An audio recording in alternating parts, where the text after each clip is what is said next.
उसे नए स्थान पे उचित नहीं लग रहा था।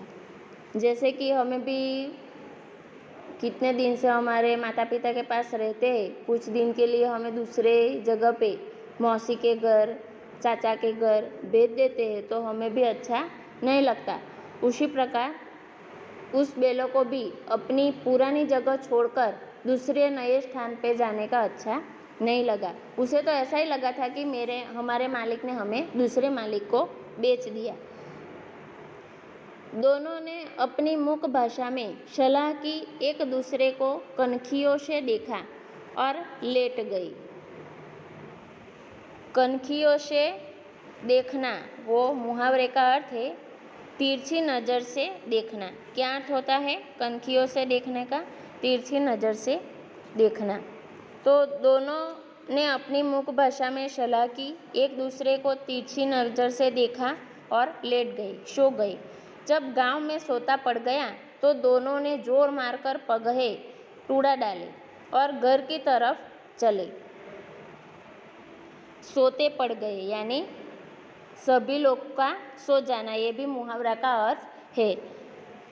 जब आधी रात हो गई, पूरे गांव में सब हो गए, गांव वाले सब सो गए थे, तो बैलों ने क्या किया, पगैया तोड़कर यानी उसके पशुओं को बांधने की रस्सी, तो जिस रस्सी से उसे बांधा गया था वो रस्सी उसने बहुत ताकत लगाकर, जोर लगाकर वो रस्सी तोड़ दी और वो रस्सी तोड़कर भागे और अपने पुराने मालिक यानी जूरे के घर पे जाके खड़े हो गई।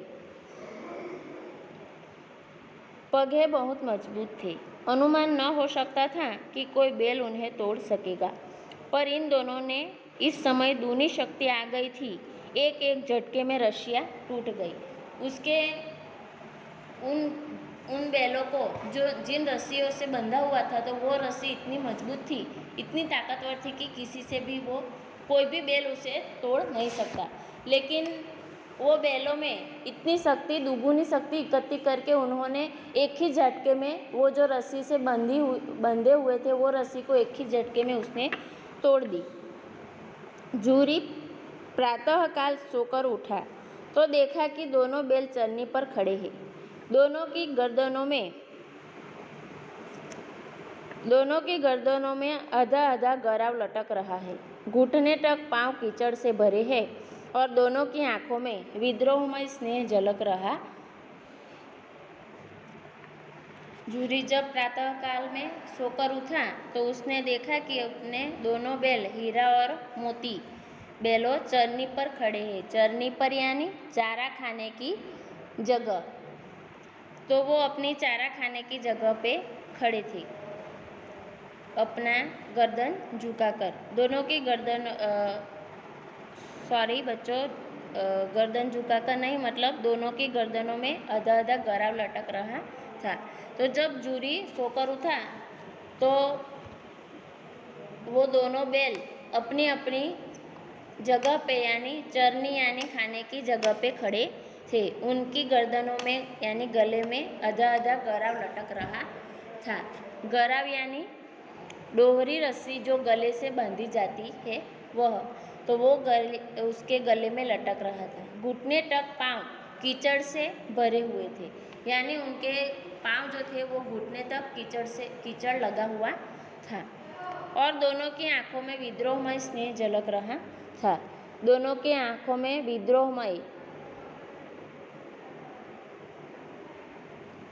द्रोही ऐसा स्नेह झलक रहा था।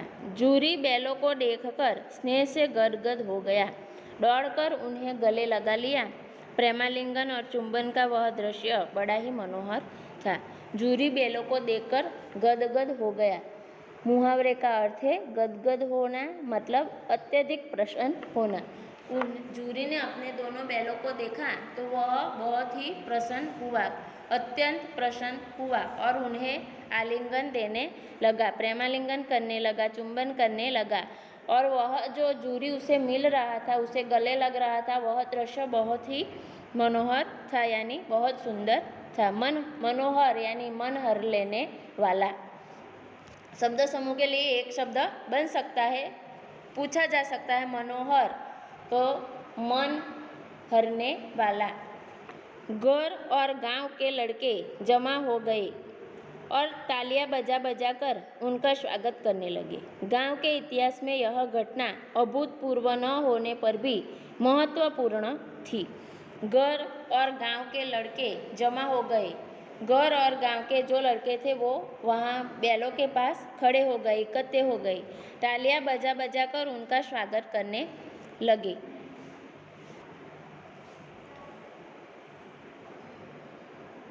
गांव के इतिहास में यह घटना अभूतपूर्व यानी पूर्व कभी भी न हुई हो ऐसी,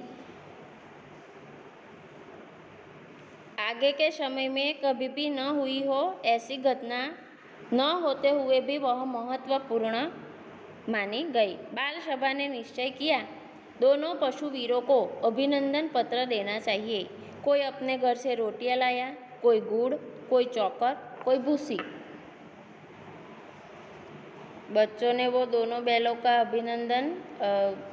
अभिवादन कैसे किया, तो उन्होंने दोनों बैलों को अभिनंदन पत्र देना चाहिए, ऐसा उन लोगों ने निश्चय किया। तो अभिनंदन पत्र लिख के नहीं दिया जाता, जो लिखा भी जाए तो वो पढ़ नहीं सकती, क्योंकि पढ़ना सिर्फ मनुष्य को ही आता है। तो उन्होंने क्या किया, एक बच्चों अपने घर से रोटियां लाया, दूसरा गुड़ लाया, कोई चौकर लाया। चौकर यानी कि गेहूं का छिलका, वो जो जानवरों को खिलाया जाता है। कोई भूसी लाया, वो भी जानवरों को खिलाया जाने वाला एक खाने का नाम है। तो बच्चों उसमें उन पैराग्राफ में क्या किया है, छोटे छोटे बच्चे थे, उन्होंने निश्चय किया कि उनका अभिवादन कैसे किया जाए।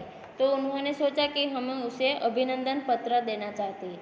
तो अभिनंदन पत्र उसे लिख के तो दिया नहीं जा सकता, तो उन्होंने उसका स्वागत कैसे किया। किसी बच्चों ने अपने घर से रोटियां लाया, कोई वो गेहूं के आटे का छिलका लाया, गेहूं का छिलका लाया, कोई वारी गुड़ लाया, कोई भूसी लाया। ऐसा उसे बच्चों अलग अलग लाके खिलाने लगे।